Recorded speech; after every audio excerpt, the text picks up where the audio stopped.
I'm Joel Rice. I've been welding about 5 years now, and I've been working at Oxbow for about 3.5 years now. I'm Chris Mandeville.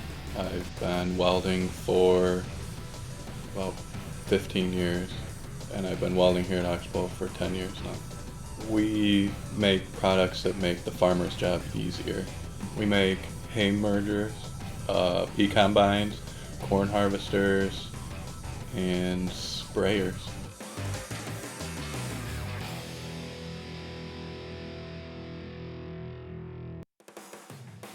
So a welder will typically fabricate, form, um, measure out different parts made out of metal, any kind of metal, and then weld them, and to make parts for a lot of different industries. And I would say if we didn't have welders here, basically the machines would just be a bunch of parts just in a pile because they all have to be put together and stuck together.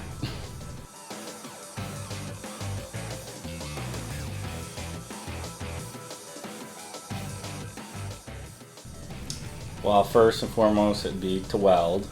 Um, it's a lot of measuring, laying out. Cutting, Yeah, there's a lot of cutting, grinding. grinding involved. You got to take care of your own wire. Change out wire, put wire on the machines, gas. Um, We start at 6. I usually get here around 5:45 to get my stuff set up. Um, Lay stuff out majority of the morning. There's a lot more layout and checking the blueprints than there is welding. Um, First breaks at 9:30. Then we come back after 12 minutes, work until lunch, get a half hour for lunch, and it's welding, fabricating, laying stuff out the rest of the day until 4:30.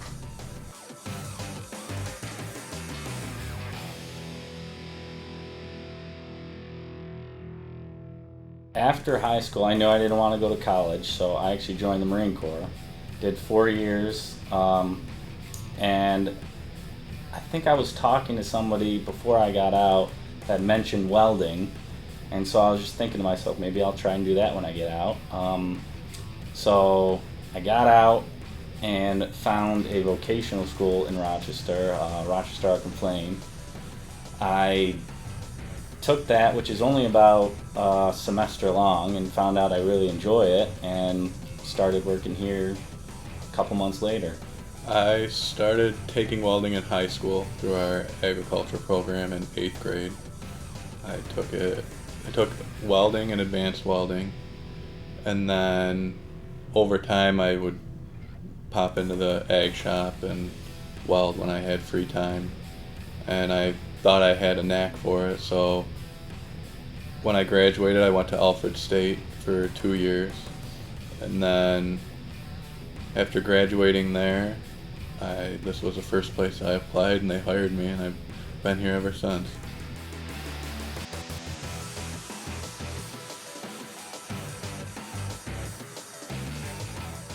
So my welding program was, I would say about 60/40. 60 would be a lot of like the math, book work. There was homework, like the theory of welding and metallurgy. The other 40% would have been all just hands-on. There was also blueprint reading in there, a lot of blueprint reading, because that is one of the most important parts of this job. You have to know how to read a blueprint. That comes in time also, but that and there was a lot of math too. Basic shop math, but still. So you're not getting into algebra or trig or anything like that, but it's a lot of, addition, subtraction, division, fractions, that kind of stuff. So it's mainly on the job training. Like you're not going to be a perfect nobody's a perfect welder, but even getting out of school, you still have a lot to learn, but that all comes in time.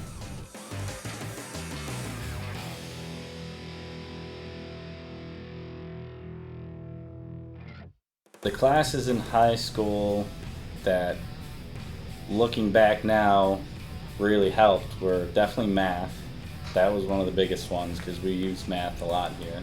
Um, and I'd say some production classes that I took. I didn't take welding. There wasn't any option for me to take welding, but the production classes kind of made me realize I enjoyed that kind of work, and I still remember stuff from those classes now. So I'd say personal finance too. 'Cause you can weld and get a good paycheck, but you got to know how to manage your money.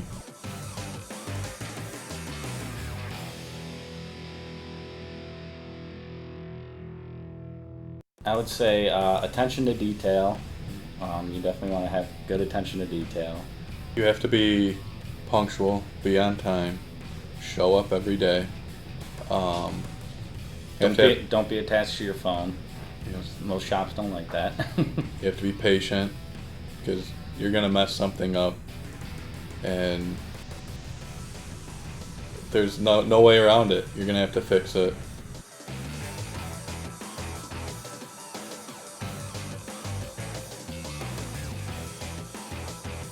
Healthcare, uh, dental, eye, 401k, they match a good amount on your 401k.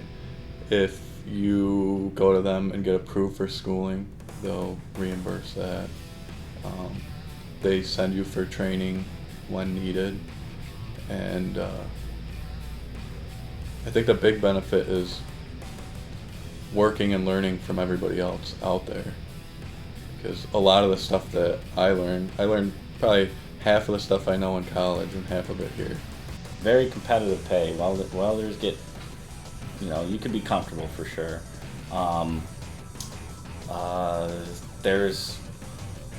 This place has sent me out to Iowa, so there's travel involved.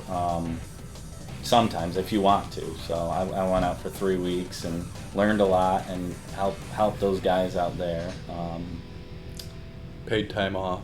Yeah, of Each course, month you vacation. accumulate paid time off. Yeah.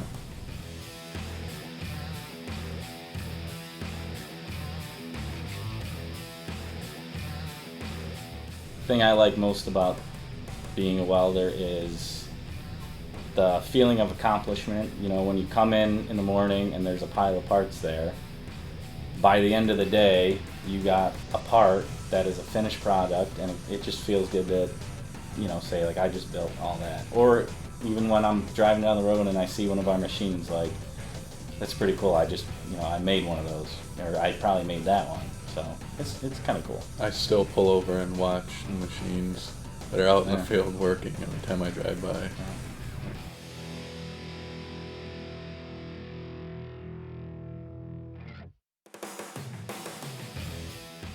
What is difficult and challenging? I'd say, like I said before, you're gonna have good days and bad days. You're gonna have a good day where you don't make any mistakes. You're gonna have bad days where you make a couple, and it could get frustrating. But as long as you stay, tenacious and don't let it get to your head. I mean, everyone has bad days. Everyone makes mistakes, and you learn from it. That's the biggest thing. So I guess in a way, kind of working with the engineers. Everybody always said that welders and engineers butt heads, but it's all in good fun. But yeah, they come up with some pretty crazy stuff and make it kind of difficult sometimes. It's definitely different in reality than it is on a computer most of the time.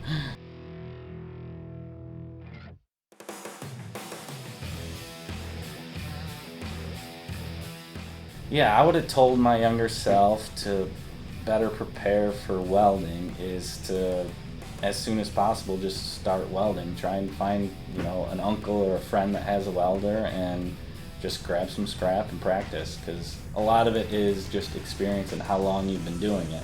So if you can start, the sooner you start, the better off you'll be and the more experience you have. So I would tell my younger self to take my teachers serious when they say blueprint reading is the most important.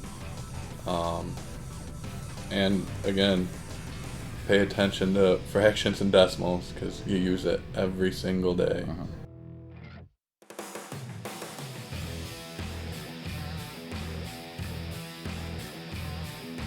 I would tell somebody trying to get into the workforce, you don't know everything when you start, to take criticism. Make sure you're on time. Be early if you can. It looks good. And don't expect to make $1 million when you start out. You're going to start out low, and you have to prove yourself. And waking up is very hard, but it's part of being an adult in the workforce.